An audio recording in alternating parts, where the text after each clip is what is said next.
뉴스 정면 승부. 여러분 안녕하십니까? 94.5 YTN 뉴스 FM 강정의 뉴스 정면 승부입니다. 네, 오늘도 세월호 침몰 사고 관련 소식 중점적으로 살펴보겠습니다. 1부와 2부에서는 13분 만에 끝내는 여객선 안전점검 실태 과연 옳은지 점검해 보겠습니다. 그리고 20여 년 전 발생한 서해 페리오 침몰 사건을 통해서 세월호 사건의 문제점을 짚어보도록 하겠습니다. 3부와 4부에서는 진도로 향하는 자원봉사자들의 이야기 그리고 세월호 화학의 원인을 집중적으로 분석하겠습니다.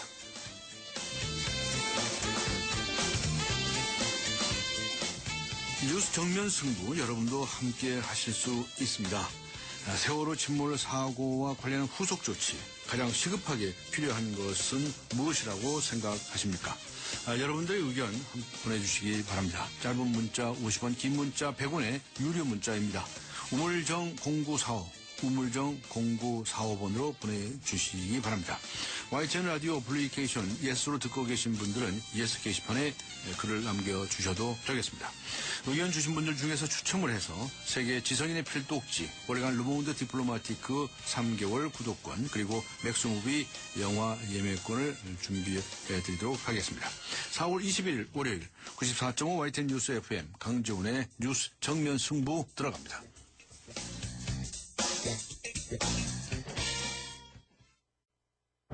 한때 보리 하나로 콜라와 싸워 전설이 되신 분이 계셨지. 국내 최초 보리 탄산 음료로 콜라의 아성을 흔들었던 맥콜. 이슬 맛보리 맥콜.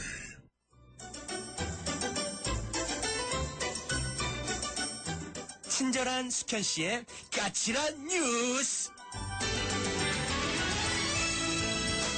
네, 시사 칼럼니스트 이숙현 씨 나오셨습니다. 안녕하셨습니까? 네, 안녕하세요. 네, 벌써 6일째죠. 네, 여객선 세월호 침몰 사건 엿새째인데 지금 상황이 어떻습니까? 민군과 합동구조팀이 선내 3층하고 4층의 진입을 집중적으로 시도하고 있지 않습니까? 그렇습니다. 구조팀은 수중 투입 인원을 늘려서요. 정조 시간에 구애받지 않고 24시간 선체 진입을 시도하고 있습니다. 또 해상 수색도 병행하고 있다고 합니다. 특히 말씀하신 것처럼 3, 4층에 있는 다중 이용 객실과 휴게실 그리고 오락실 등에 지속적으로 진입을 시도하고 있습니다. 지금 사고 해역은요. 조류가 느려지고 수위도 낮아진 상태이기 때문에 비교적 구조 환경이 조금은 나아진 편이라고 합니다. 구조팀은 오늘도 해경함정 90척, 민간어선 90척 등 구조대원 550여 명을 동원해서 수색 작업을 벌이고 있습니다. 오늘 오전 6시경에는요. 그 식당 통로도 개척해서 낮 12시경부터 진입을 시도하고 있지만 아직 생존 소식은 들리지 않고 있습니다. 네, 조금이라도 빨리 진입이 이루어졌으면 좋겠습니다. 다른 한편으로 검경 합동수사본부에서는 이 사건 책임자들에 대한 수사에 속도를 내고 있지 않습니까? 그렇습니다. 검경 합동수사본부는요. 1등 항해사 강모 신모 씨 그리고 2등 항해사와 기관장 박모 씨 등 모두 4명을 체포해서 조사하고 있습니다. 특히 1등 항해사 강모 씨는 세월호가 침몰하던 바로 그 시점에 진도 해상교통안정센터와 교신했던 당사자라고 합니다. 오늘 체포된 4명 모두 구속된 선장 다음으로 사고에 책임이 있는 것으로 검찰은 보고 있습니다. 수사본부는 이들에 대해서 유기치사, 순환구호법 등의 위반 혐의를 적용해서 내일 중에 구속영장을 청구하는 방안을 검토 중이라고 합니다. 관련해서요. 민간 잠수사를 자처하면서 MBN 뉴스 방송 인터뷰에 나와서 해경이 민간 잠수자들의 구조 활동을 막았다 이렇게 주장했던 홍모 씨도 경찰에 체포됐습니다. 역시 구속영장을 검토 중이라고 합니다. 네, 당국은 지금 실종자 가족들과 수색 구조 작업 일정들을 조율하고 있지 않습니까? 어떤 이야기입니까? 네, 실종자 가족들은 선구조 후 인양을 당국에 재차 요구했습니다. 정부 측도 실종자 가족들의 동의 없이는 선체를 인양하지 않을 방침입니다. 일단 실종자 가족 대표단은 조류 등을 고려해서 2, 3일 내에 구조 작업을 마무리해달라 이렇게 요청한 상태입니다. 네. 앞서 2010년에 발생했던 천안함 사건의 경우에는 발생 일주일이 된 시점에서 가족이 구조와 수색 중단을 요청했고 그 이튿날 선체 인양 작업이 시작됐습니다. 네, 그렇군요.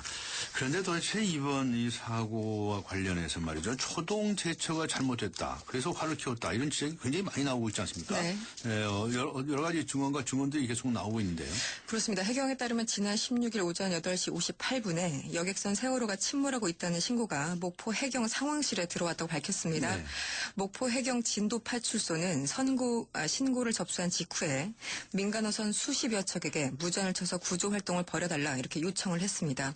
실제 10시와 11시 사이에 현장에 도착했다는 해경 한 관계자는요.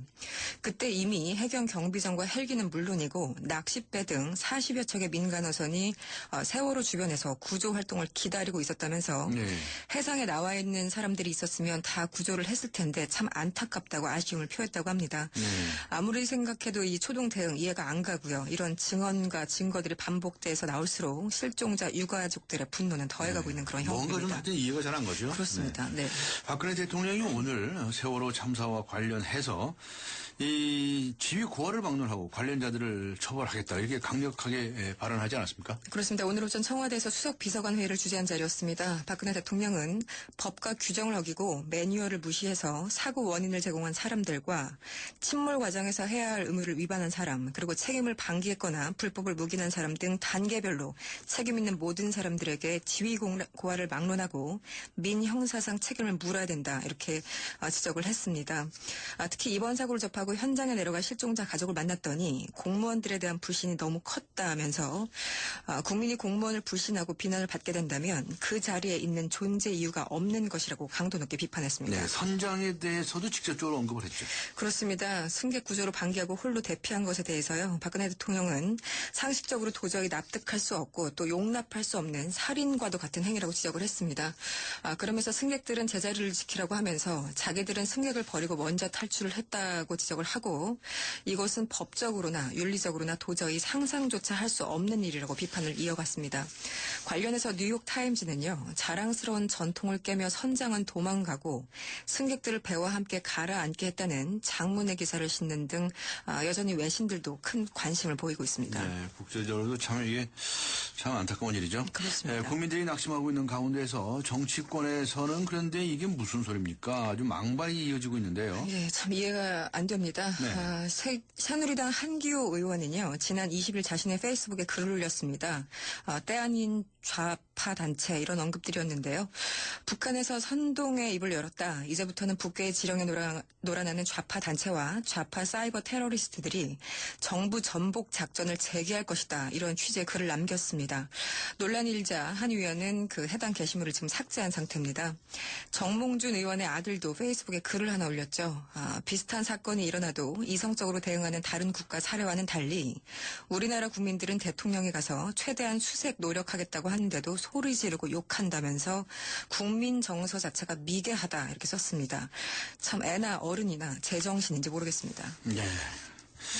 좀 신중해야 되겠네요. 저 함부로 말이죠. 네. 정부와 정치권에서 뒤늦게 언행 경계령이 떨어졌네요. 그렇습니다. 이미 많은 좀 가슴 아픈 말들이 나왔기 때문에요. 이게 치료가 될지 모르겠습니다. 새누리당 한기호 의원의 황당 발언은 물론이고요. 세종시장 후보인 유한식 현 시장의 폭탄주 술자리 참석 파문, 그리고 현장에서 기념 촬영을 시도했던 안전행정부 고위 간부 등 참 상식 밖의 말과 행동들이 이어지고 있습니다. 안전행정부는요. 오늘 공무원 근무기간 확립 재강조라는 공문을 각급 기관에 내려보냈습니다. 공무원들의 각별한 주의를 다시 한번 당부한 겁니다. 정치권에서도 마찬가지입니다. 새누리당 황우여 대표는 주말에도 국민의 눈살을 찌푸리게 하는 당직자들의 일부 언동에 대해서 당 대표로서 심심한 유감을 표한다고 전했고요. 새정치민주연합도 문자 메시지를 당원들에게 보내서 무리를 일으키는 그 어떤 일도 국민적 지탄을 면치 못할 것이라면서 신중을 당부했다고 합니다. 네. 합수부가 사고 당시 승객을 버리고 탈출한 세월호선은 4명을 체포했다고 말씀하지 않으셨습니까? 네네. 빨리 수사를 통해서 사건의 전말을 속 시원하게 밝혀줘야 되겠습니다. 오늘 말씀 감사합니다. 네, 고맙습니다. 네, 수고하셨습니다. 지금까지 시사 컬럼니스트 이숙현 씨와 함께했습니다. 지금 시각은 6시 21분을 가리키고 있습니다. 이 시각 교통 상황 알아보죠. 박화영 캐스터입니다. 예, 고속도로 곳곳으로 정체가 되고 있고요. 경부고속도로 서울 쪽으로는 동탄분기점 부근 1차로에 버스와 승합차가 부딪히는 사고가 있었습니다. 부근으로 많이 밀려 있고요. 양재에서 서초 사이로 진입하는데도 힘겨운 과정을 겪고 있습니다. 영동고속도로 인천 쪽으로는 신갈분기점에서 광교터널 빠져나가는데 밀리고 있고요. 신갈분기점 부근 4차로에는 낙하물 처리하는 작업이 진행되고 있습니다. 이후로도 군자분기점에서 서창분기점 쪽으로 정체가 되고 있습니다. 강변북로 일산에서 구리 쪽으로 마포대교에서 동작대교, 이후로 동호대교 부근으로 밀리고 있고요. 일산으로 들어가는 길은 동호대교에서 양화대교까지 시속 20km 내입니다. 내부순환로는 성수동 쪽으로만 밀리고 있어서 연희램프 이전부터 정릉터널까지 시속 20km 안팎입니다. 뉴스 정면승부 교통정보였습니다. 대한민국의 하루, 여러분의 하루를 정리해드립니다. YTN 뉴스 FM 뉴스 정면 승부. 네, 세월호 침몰 사건을 계기로 살펴온 우리나라의 해양 안전. 이거 정말 여러 곳에서 허술하고 구멍투성이입니다. 거대한 여객선의 안전검사에 고작 13분이 걸렸다고 하니 누가 이걸 믿어야 하겠습니까? 무슨 신공을 발휘한 것도 아니고 어떻게 검사를 한 걸까요? 좀 더 자세한 내용 알아보겠습니다. 투명사회를 위한 정보공개센터의 정진임 사무국장 연결합니다. 안녕하세요. 안녕하세요. 네, 지난해 7월에 이 대대적으로 여객선 점검을 실시했다는 거죠. 해양수산부에서 발표한 안전점검 결과를 보면 맞습니까? 예, 작년 7월에 아시아나 항공기 사고 이후에 대형 해양사고 예방을 목적으로 해수부랑 해양경찰청이 합동으로 여객선 안전점검을 실시했습니다. 네. 그런데 어떻게 조사를 했는데 뭐 160분 동안에 무려 12척을 조사했다고 하는 얘기가 나오는 게 맞습니까? 예, 맞는데요. 해경청에서 공개한 자료를 보면요. 목포 해양경찰서에서 총 12척의 선박을 점검했거든요. 예, 근데 점검 인원은 총 4명에 불과했고요. 점검에 소요된 시간이 2시간 40분에 그칩니다. 350명에서 500명 정도가 승선하는 여객선 한 척을 점검하는데 한 13분 정도밖에 걸리지 않았다라는 얘기가 됩니다. 네. 13분이면 후분이 쭉 한번 둘러보는데도 모자란 시간일 것 같은데? 예, 그렇습니다. 조사했다는 겁니까? 이게 도대체? 일단 안전점검 내용 보면 굉장히 요식행위에 그치고 있어요. 네. 일단 13분이라는 시간부터가 제대로 된 점검을 하지 않았다라는 결과가 나오고요. 네. 그런 내용, 점검했던 항목들도 굉장히 부실한 수준이고요. 네. 안전점검 결과도 보면은 다 통과되었다라고 나와 있습니다. 다 통과돼. 예. 여러 가지 항목이 있어서 다 통과래. 통영에서도, 그러니까 목포에서도 점검을 했고요. 통영에서도 점검을 했는데요. 통영의 경우에 객실에 있는 구명조끼 분리보관 상태가 불량하다라는 지적 한 건이 있었고요. 나머지는 비상훈련의 실시 여부라던가 이런 것들이 전부 다 통과된 상태라고 나와 있습니다. 네. 자, 그렇다면은 그동안에 그렇게 선주들이 안전관리 점검을 이렇게 철저하게 잘 했다는 이야기입니까? 도대체 어떻게 하고 있나요? 정보 분석 자료에 따르면요, 보통은 선주가 안전관리 체제를 수립하고 유지할 능력이 없어서 안전관리 대행업체에 의뢰해서 하고 있거든요. 근데 우리 국내에서는 순수하게 선박 안전관리를 대행하는 업체는 5개고요. 이 중에 1급 면허 안전관리 책임자가 있는 곳은 1명밖에 없습니다. 아, 그래요? 네네. 1급 면허 안전관리 책임자가 있는 곳이 한 곳밖에 없다. 네네. 그러면 안전점검이 제대로 이루어진 사례가 없다고 봐야 되는 거 아닙니까? 이거 있다고 볼 수가 있습니까? 안전관리 책임 자격이 있는 사람의 수가 적다라는 것도 분명히 문제가 될 수 있습니다. 네, 좀 더 중요한 점은 각 선박회사에서 그러면 안전점검 규정을 지키느냐일 거거든요. 아무리 1급 자격인 사람들이 많다고 하더라도 점검을 하지 않으면 소용이 없는 거거든요. 안전관리 대행사가 자격 있는 사람을 채용해서 안전점검 대행 수수료를 받게 되는 구조거든요.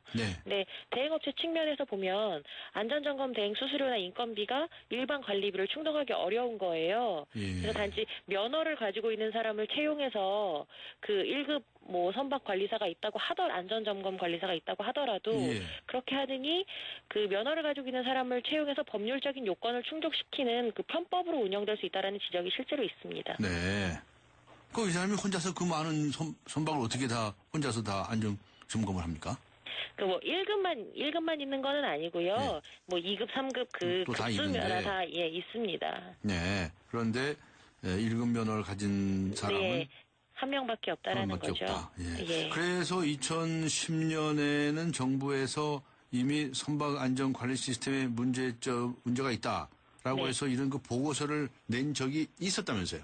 예, 그 2007년도에 태양 기름 유출 사고 이후에요. 그 비슷한 사고가 이제 재발돼서는 안 된다라는 것으로 정부가 각종 안전 대책을 점검하고 개선 방안 마련하기 위해서 당시 국토해양부가 대형 해양 사고 예방을 위한 안전관리 체계 운영 개선 연구라는 연구를 했습니다. 예.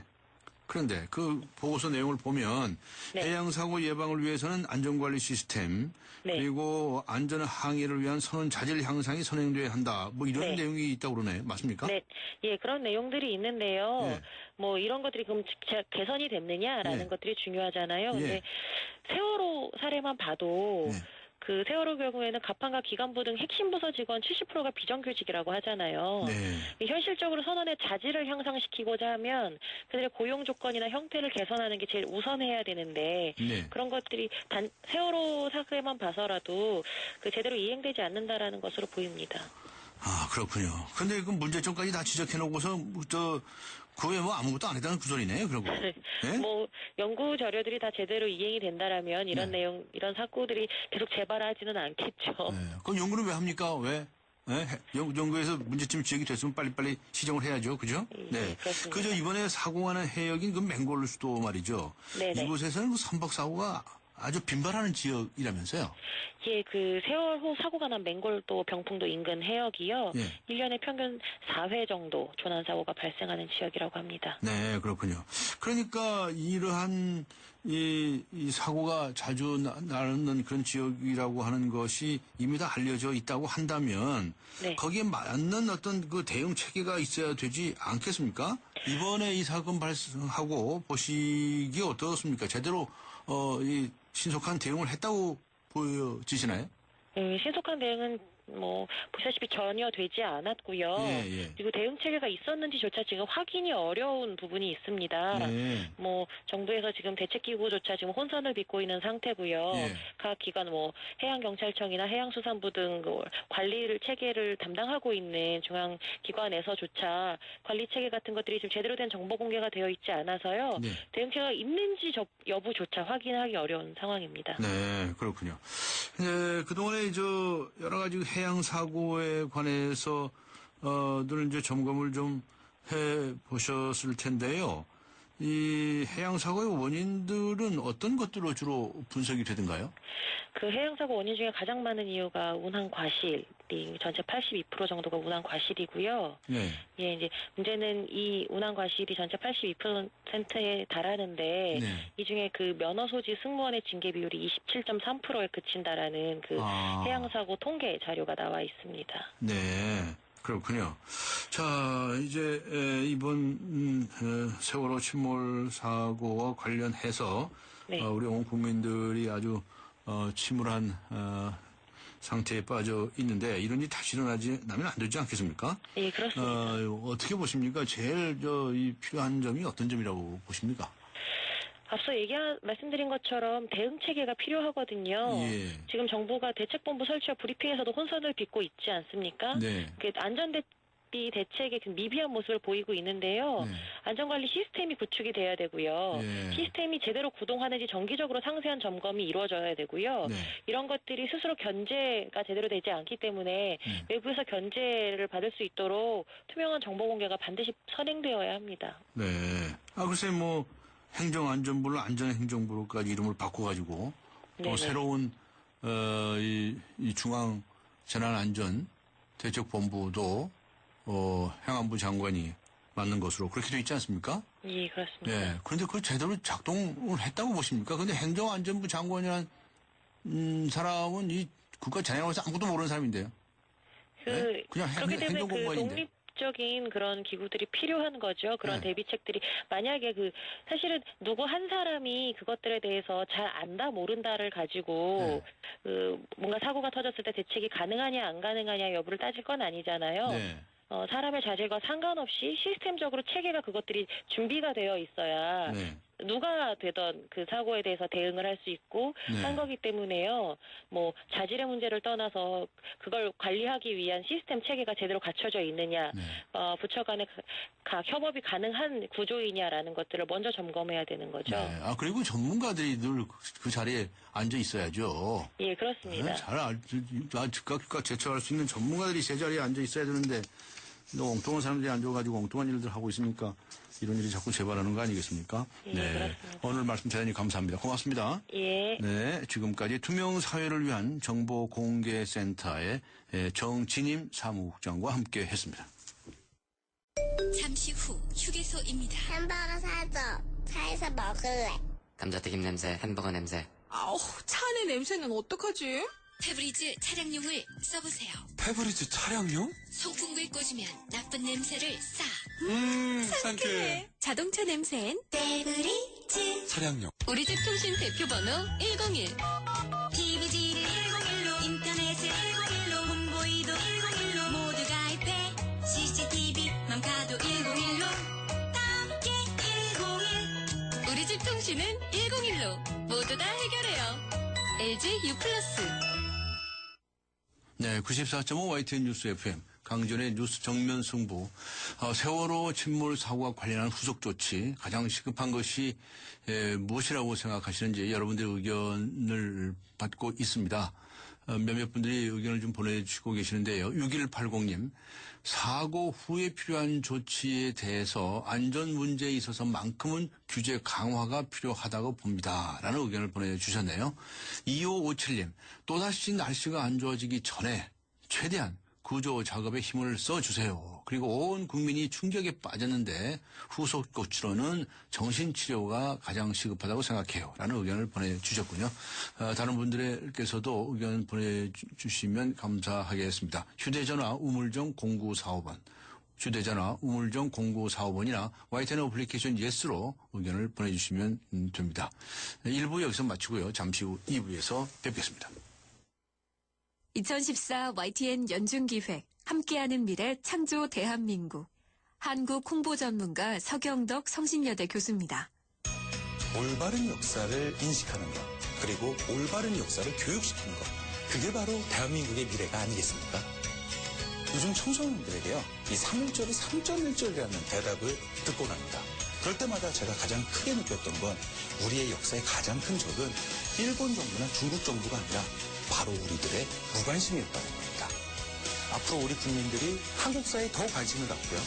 한국사를 통해 세계사를 바라보고 세계사 속에 글로벌 시대를 맞는 우리 대한민국의 더 밝은 미래를 창조해 나갔으면 좋겠습니다.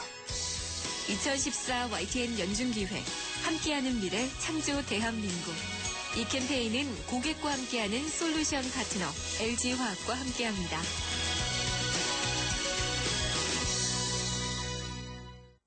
살아있는 뉴스, 깨어있는 방송, 한국의 뉴스 채널 YTN 뉴스 FM. 네, 94.5 YTN 뉴스 FM 강전의 뉴스 정면 승부 2부입니다. 오늘 정면 승부에서는 세월호 침몰 사고와 관련한 후속 조치, 가장 시급하게 필요한 것이 무엇이라고 생각하시는지 여러분들의 의견을 받고 있습니다. 4662님께서는 이런 말씀을 주셨네요. 실종자 가족들이 많이 힘들어 하시는데 하루빨리 생존자를 찾기 위해 적극적이고 다양한 방법의 구조 작업이 시급하다고 봅니다. 라고 적어주셨습니다. 7297님께서는요. 구조가 최우선이고 정부가 이 사고의 원인과 책임자를 분명하게 밝혀서 책임자들을 처벌해야 된다고 생각합니다. 라고 적어주셨습니다. 네, 아직 의견 보내주시지 않으신 분들께서도 의견 보내주시기 바랍니다. 우물정 0945, 우물정 0945번. 그리고 YTN 어플리케이션 예스로 듣고 계신 분들은 게시판에 글을 남겨주셔도 되겠습니다. 강전의 뉴스 정면 승부 2부 들어갑니다. 해나루 하나면 돼, 식탁 가득 행복해. 좋아 좋아 해나루 살진 해나루산에 감자 사과도 있어 당진 해나루 우리 집 건강지킴이 행복지킴이 당진 해나루 당신을 위한 참 좋은 먹거리 당진 해나루. 땅끝마을에 사신다고요? 1년에 한 번도 가기 힘든 먼 곳이지만 30분 뒤에 찾아뵐게요. 삼성화재에겐 이웃처럼 가까운 곳. 당신이 어디에 계시더라도 삼성화재 RC가 먼저 살피겠습니다. 당신 가까이 삼성화재.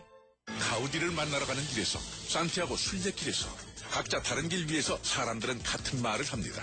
인생에 한 번은 스페인에 가보라고 말이죠. 당신의 유럽은 어디였나요?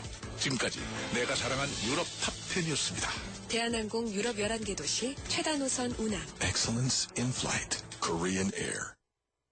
네, 1993년 21년 전이죠. 그때 있었던 서해 회료 침몰 사고 기억하십니까? 292명, 무려 292명이 숨진 최악의 해상 사고였습니다. 그런데 문제는 이번 세월호 참사도 서해 회료 참사 때 발견했던 문제점들이 그대로 되풀이되었다는 지적들이 나오고 있습니다. 대한민국의 안전시계 20년 전에 그대로 멈춰 있는 것인지 의문이 가지 않을 수 없습니다. 어떤 문제점이 있는지 당시 서해 회료 침몰 사고를 수사했던 담당 검사였습니다. 김희수 변호사 연결해서 알아보겠습니다. 안녕하세요. 네, 안녕하세요. 네, 20년 전, 예, 예. 네, 21년 전에 그 서해 회료 침몰 사고 이 사건을 그 당시 직접 수사를 하셨죠? 예, 예. 네네. 네, 그 당시에는 아마 선장이나 그분들이 다들 사망하지 않으셨나요? 전원 다 사망하셨습니다. 전원 다 사망하셨었죠? 예, 선장하고 선원. 예, 지금 젊으신 분들은 혹시 기억을 못할지 몰라서요. 서해 회료 침몰 사고, 이걸 기억나시는 대로 좀 이렇게 간단히 좀 설명을 해 주실 수 있을까요? 예, 그때가 제 기억으로 93년도 10월 10일로 기억을 해요. 10월 10일. 네. 네, 10월 10일. 위에 여객선 톤수가 110톤이었어요. 10월 10일하고 이게 날짜가 밑에서 제가 기억을 하고 있는데요. 예. 예, 그 10월 10일 날 그 110톤의 여객선이 운항하다가 침몰을 해서 약 292명 정도가 사망하시고 제 기억에 한 70명 정도가 지나가던 어선들에 의해서 구조가 됐던 사건입니다. 예. 그랬군요. 이번에 21년이 지나서 세월호 침몰 사건을 보시면서 소회가 좀 남다르실 것 같아요. 지금도 그때 군산 종합운동장에서 모여 있었던 그 유가족들의 그런 어떤 절규 같은 게 좀 생생하게 들리는 것 같아요. 예. 근데 지금 무려 21년이 지났는데 우리 어린 학생들이 이렇게 참전을 당하는 거 정말 어이없는 죽음 아니겠습니까? 예. 그러니까 정말 너무너무 화가 나요. 네. 한 21년 전에 일어났던 것과 무엇이 달라졌느냐.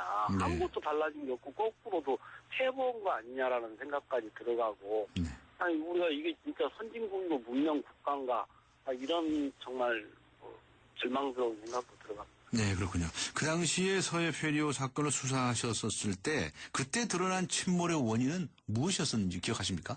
예, 과적 과승이었습니다. 과적. 그러니까 그러니까 화물을 많이 실었고요. 그 규정을 어겨서 그리고 승객 정원을 무려 한 140명 정도 초과해서 실었고요. 그게 110톤이니까 아주 작은 여객선이에요. 그냥 140명 초과해서 했고 또 그런 운항 부지, 그러니까 과적 과승으로 인해서 배가 어떤 그 파도를 만났을 때 복원력을 잃어버리거든요. 여러 지적을 하던데 그게 주요 원인으로 그때 당시 밝혀졌었어요. 그렇군요. 당시 또 좀 궁금한 것은 그 당시 신속하게 어떻게 그 초기 대응 같은 거, 또 구조 작업, 이 수습 과정 이런 것들이 있었나요? 그때가 그러니까 제가 지금 그때보다도 더 못한 건 아닌가 하는 생각이 들어가는 게요. 지금이도 못한다. 예, 그때 당시에 그때 지나가던 어선과 해경들이 아주 신속하게 움직였어요. 신속하게 움직였고 그래서 당시에 그 그 현장에서 한 70명 가까운 배가 그때는 완전히 금방 가라앉아 버렸거든요. 지금처럼 떠 있는 상태가 아니었고. 완전히 가라앉았어요. 가라앉아 버렸어요. 예, 그냥 침몰을 그냥 순식간에 해버리는 사건이었거든요. 네. 뒤집히면서. 그래서 그런데도 불구하고 해경들이 굉장히 했고 그때 사체 292명 사체를 다 찾아냈어요. 한 구도 빠짐없이요. 네. 그래서 굉장히 경찰들도 애쓰고 정말 어민들도 정말 기여를 많이 했고요. 네. 그런데 지금 보니까 뭐 협조도 전혀 안 되는 것 같고 네. 과연 왜 그러는지 그래서 이게 리더라는 게 중요한 거 아닌가 그런 생각도 들어가고 그렇습니다. 그렇군요. 네. 그렇군요. 하여튼 이번은 그 당시보다도 더 못한 것 같다 이런 지적을 하신 거예요. 예. 그런데 그 후에 뭐 여러 가지 뭐 재발 방지책들이 나오고 무슨 기구를 만들고 뭐 여러 가지 이런 대책들이 있다는 얘기는 들으셨죠? 예, 많이 만들어졌어요. 그럼에도 불구하고 이렇게 비슷한 침몰 사고가 이렇게 일어난 이유가 무엇입니까?라고 물으면 어떻게 대답하시겠습니까? 가령 한 가지 예를 들어보면요. 이번에 같은 경우도 승객자 명단에 없는 그 탑승 인원이 있었잖아요. 그러니까 탑승 인원이 몇 명 탄지 모른다는 거예요. 그래서 그때 당시 법규가 없어서 법규를 사고 후에 이제 수사 끝나고 전부 바꿨어요. 그리고 뭐 할 수 있도록. 근데 전혀 지켜지지 않았죠. 법규 정리 만들어지고 거기에 따라서 이제 해상 어떤 재난 구침이라든가 매뉴얼이라든가 이런 것들이 다 그때부터 해서 이렇게 만들어졌는데 전혀 지키지 않은 거죠. 그러니까 인재라고 할 수밖에 없는 거죠. 네. 예. 그러니까 뭐 법을 만들고 뭐 규정도 많이 만들었는데 그 후에 사람들은 변하지 않았다. 예, 그렇습니다. 그런 말씀을 하시는 거로군요. 그 당시에 앞에도 말씀이 있었지만 선장은 이제 끝까지 남아서 사투를 벌이다가 결국은 사망을 했죠. 그런데 이번에 선장과 여러 이 선박직들이 아주 정말 부끄럽게 짝이 없는 행동을 했어요. 이것도 비교가 되죠? 해리오 당시에는 선장이 사망하셔서 사실은 어떤 일이 있었는지는 저희들이 정확하게 알지를 못합니다. 그 밝혀내지 못하셨나요? 예, 그건 이제 사망을 하셨기 때문에. 근데 그때 당시에 수사본부에서 잘못한 게 있었죠. 그때 뭐 이게 선장이 살아있다고 막 제보가 들어오니까 봤다는 사람이 나오고 하니까 지금도 막 온갖 유언비어 나오지 않습니까? 그때도 막 그런 게 나오니까 검찰에서 지명수배를 했어요. 선장에 대해서. 그래서 검찰이 그때 뭐 귀신 잡는 검찰이냐 하고 온갖 언론 비난을 받았거든요. 물론 저도 그 책임에서 자유롭지 못하고요. 그러니까 이 수사기관에서는 정말 정말 잘 판단해야 돼요. 그런 근거 없는 제보나 낭설들 지금 뭐 열심히 경찰에서 뭐 하고 있는 걸로는 알고 있는데 어쨌든 그런 것도 굉장히 유의해야죠. 그렇군요. 이번에 또 이 선장이라든가 이런 이에 대해서는 법적인 책임도 엄청 강화되어 있더라고요. 특가법에 규정까지 들어갔어요. 저도 이번에 알았습니다. 잘 모르는 규정인데 이번에 이 아시게 된 바로 그 특가법 규정에 의하면 최고 어느 형에까지 처벌할 수 있는 무기징역까지 가능하도록 무기징역. 무기징역까지 가능하도록 되어 있습니다.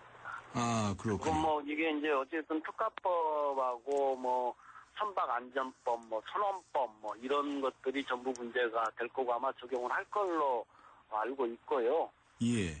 지금 뭐 몇 가지 부분에서 제가 그전에도 뭐 지적을 한 바가 있었는데 과연 살인에 관한 미필적 고의가 있었는지 여부도 수사기관에서 적극적으로 검토해야 될 과제라고 판단을 하고 있습니다. 아주 중요한 말씀을 하셨는데 내가 여기서 아무런 조치 없이 떠나면 다른 이들이 많이 사망하게 될 것이다. 라고 하는 것을 알면서도 알면서도 떠났다라고 하면 그 형법상 이제 용어죠. 미필적 고의다. 이런 말씀이시죠? 그렇다면 정확한 이런 말씀하신 겁니다. 그렇다면 그 살인죄도 적용할 수 있을지 모르겠다 이런 말씀이시죠? 그렇습니다. 그렇다고 한다면 어떤 점에 좀 중점을 둬서 수사를 해야 될까요? 정말 그러니까 법령이라든가 뭐 해상 구조 그런 어떤 매뉴얼이라든가 이런 게 다 규정이 나와 있지 않습니까? 뭐 오랜 명예이기도 했었어요. 선장이 그렇다고 하는 거. 그렇지 않습니까? 배와 함께 자기는 죽는다라는 그런 명예와 자긍심을 갖는 직업이 선장이었기 때문에 네, 그런 의무들이 굉장히 중하게 주어져 있는데 그렇게 중대한 결과 발생이 초래된다는 걸 알면서도 내가 살기 위해서는 어쩔 수 없다. 저 사람들 죽어도 어쩔 수 없다라고 적극적인 구호 조치를 전혀 하지 않았단 말이에요. 네. 심지어는 그렇지 않습니까? 기관사 직원들 같은 경우는 갑판 맨 밑에 있습니다. 선체 여객선에. 맨 바닥에서 근무를 하는 이 사람들도 다 빠져나왔어요. 그럼 그 위에 근무한 사람들은 더 빠져나올 시간이 많았다라는 거 아니겠습니까? 네. 그럼에도 불구하고 아무 조치를 안 했다. 그러니까 정말 화가 나는 거죠. 네. 지 목숨은 중하고 너무 목숨 그 어린애들을 알아냈습니다. 네. 그런데 이 도주도 일착으로 했어요. 예, 그러니까요. 그렇다면 조금 전에 말씀하신 것처럼 미필적 고의에 의한 살인죄. 예. 그러니까 사형에 처할 수도 있죠. 예, 그렇습니다. 살인죄가 적용된다면 이런 법 적용도 가능하다고 보시는 겁니까? 수사가 얼마만큼 철저하고 고의를 입증한다고 하는 건 주변의 여러 가지 정황들을 가지고 종합적으로 판단하는 거거든요. 내가 이 사람을 죽이려고 했다고 자백하는 사람 저는 지금까지 거의 못 봤거든요. 그런 사람은 없다고 보고요. 예. 그렇기 때문에 고의라고 하는 주관적 요소는 여러 가지 종합적인 여러 가지 간접 상황, 정황 증거들을 종합해서 판단하는 거거든요. 그러니까 수사를 철저히 해서 그런 정황 증거들이 많이 드러날수록 그럼 미필적 고의를 인정하는데 용이해질 거라고 생각을 하고 있습니다. 네. 그럼 미필적 고의에 의한 살인죄 적용이 가능할 것이다. 라는 말씀으로 이해가 되는데요. 그러니까 자기가 먼저 또 지금 밝혀진 바에 의하면 말이죠. 교신 상황에서 빨리 선장이 현장에서 판단을 해라. 도주 구명정은 다 구명조끼는 사용을 했는데 자들 이제 뛰어내릴 것인지의 여부에 관해서는 이제 선장이 판단해라 이렇게 했다는 거 아니겠습니까? 교신 내용에 의하면. 근데 선장이 퇴선 명령을 했느냐 가지고 지금 이제 얘기가 오고 가고 있는데 만일 퇴선을 하지 않으면 사망할 거라고 하는 것을 미루어 짐작할 수 있는 거 아닙니까? 그렇죠. 그러니까 그게 간접사실입니다. 그러니까 간접사실이죠? 그대로 있어라. 그대로 있어라고 하고 자기들은 저 맨 밑바닥에 근무하는 기관사들까지 다 올라와서 구명조끼 입고 대격에 있다가 뛰어내리고 그 사람들한테는 대표라는 그런 것을 안 하고 자기들도 도망갔다. 이런 것들은 그런 고의성을 엿보기에 충분한 정황 증거고 간접사실이라고 생각을 하는 겁니다, 저는. 간접사실에 의해서 미필적 고의를 인정할 수 있다고 본다. 그래서 살인죄를 적용해야 한다. 라는 말씀으로 알아듣겠습니다. 알겠습니다. 그러시고요. 그 서해 페리오 사건들은 어땠는지 모르겠습니다. 이번 사건과 관련해서 해운 업체 압수수색을 시작을 했어요. 그러니까 이 업체에 여러 가지 이제 무슨 선박 관리라든가 뭐 이런 데에서 문제가 있다고 보는 거겠죠. 그런데 이거 수사가 좀 자꾸 늦은 거 아니냐 말이죠. 사고 난 지 사흘이 지나서 가지고 이제 압수수색하고 하는 거 아니냐 이런 불만도 있습니다, 지금. 그래서 무엇을 압수수색했는지 제가 모르니까. 이게 참 직접적으로 뭐라고 말하기는 좀 곤란한 부분이긴 하지만요. 저는 그때 당시에 사고가 났을 때 사고 소식을 듣고 바로 그때 당시에는 법령에 긴급 압수수색이라는 권한이 있었습니다, 검사한테. 지금은 법원으로부터 영장을 바로받도록 법령이 그게 제도가 없어졌지만요. 그래서 그때 당시 바로 사고 직후에 해운 업체와 그다음에 항만청 이런 데 관련 부서들을 다 압수수색을 했었어요. 관련자들을 전부 확보를 해서 나중에 수사하는데 굉장히 도움을 많이 받았죠. 그래서 조금은 시간이 늦은 감은 있는데 검찰이 무엇을 압수수색하고 무엇이 필요한지 부분을 꼼꼼히 챙겨서 수사 부실로 절대 지적받거나 오해받지 않았으면 좋겠어요. 아니 그거 꼼꼼하게 따지는데 사흘씩이나 걸립니까? 사고 터져서 바로 쳐들어가야지. 안 그런가요? 그러니까 좀 아쉬운. 저도 법률 공부를 했지만 세상에. 예. 이거 참 그렇군요. 저희 6247님 우리 청취자께서 문자를 보내주셨는데 저는 나이가 어려서 예전에도 이런 사고가 있었는지 처음 알았네요. 이런 이제 서해페리오 사건을 얘기하는 것 같습니다. 그때 법이 제대로 정비가 되었다는데 왜 이번에 이런 일이 또 일어난 건지 정말 이해가 안 됩니다. 낡은 배를 개조해서까지 운항한 선박회사는 책임 없습니까? 이런 질문을 해오셨는데 하여튼 이 낡은 배를 들여와서 개조하고 있는 과정에서 또 여러 가지 문제가 없는지 이런 것은 이제 이것도 역시 선박회사를 상대로 수사를 해야 되겠죠? 예, 당연히 그렇습니다. 그러니까 수사를 크게 세 단계로 생각해 볼 수가 있는데요. 네. 출항 전에 했어야 될 의무가 있고 운항 중에 주의해야 될 의무가 있고 사고가 발생된 이후에 취해야 될 조치 의무가 있거든요. 그러니까 가령 이제 선박 개조 문제라든가 그다음 톤수를 늘린 거라든가 그다음에 뭐 선박과 자동차와 뭐 화물을 고박 지침이라고 하는데요. 그런 것들을 제대로 고정을 시켰는지 이런 것들이 이제 그다음에 뭐 안전 점검, 정기 검사, 뭐 중간 검사 이런 것들이 전부 그 전의 이야기죠. 그다음 선박 복원 옆에 그런 게 이제 그 전의 의무고요. 그다음에 운항 중에 과실이 있고 조치 후에 주의 의무 이렇게 세 단계로 크게 생각을 해보면 수사기관에서 해야 될 일들은 명백히 보이는 거죠. 알겠습니다. 그때도 그렇게 했으니까요. 네, 철저한 수사가 진행이 되기를 기대하겠습니다. 수고하셨습니다. 수고하셨죠. 지금까지 서해페리오 사건 당시에 수사 검사했던 김희수 변호사와 함께 했습니다. 우린 온라인으로 펀드를 사지 다양한 펀드를 만나지 어디서? 에이블 펀드 마켓 전문가의 컨설팅을 받지 펀드 수수료 50% 할인되지 온라인 펀드 생활의 시작 12월 31일까지 홈페이지 참조. 에이블 현대증권 원금 손실에 유의하세요. Love you, love you, love you 지금 섞어봐요. Love you, love you, love you 이리 예뻤나요? Love you, love you, love you 블렌딩을 해봐요. 요래 Love you라는 요거트에 흠뻑 빠져버렸어. 프리미엄 블렌딩 요거트. 행복을 가득 담은 요거트 Love you. 서울우유. 소지섭 아카페라를 마시다.